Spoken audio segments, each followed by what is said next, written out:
Charity 1.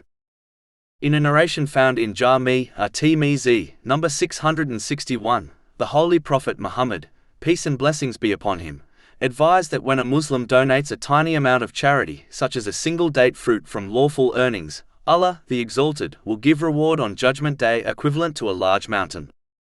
The first thing to note is that Allah, the Exalted, is only pleased with wealth which is obtained lawfully and utilized in a lawful manner.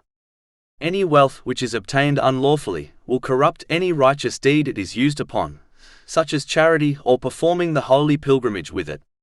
A narration found in Sahih Muslim, number 2346, clearly warns that a person's supplication will be rejected if they obtain and utilize the unlawful. If one's supplication is rejected, how can any other action be accepted by Allah, the Exalted? Finally, this narration indicates the importance of spending in any way which pleases Allah, the Exalted, such as spending on one's needs and the needs of their dependents. This has been confirmed in a narration found in Sahih Bukhari, number 4006.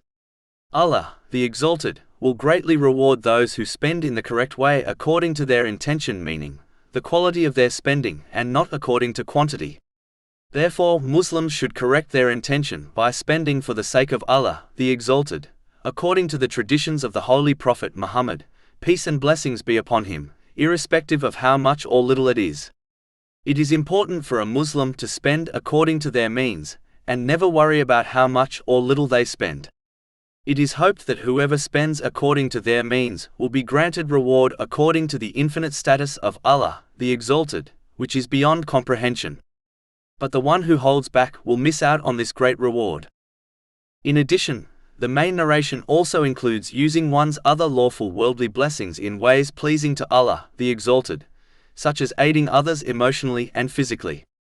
As long as one aids others in what is good for the sake of pleasing Allah, the Exalted, and they do not seek gratitude or praise from people, they will receive an uncountable reward.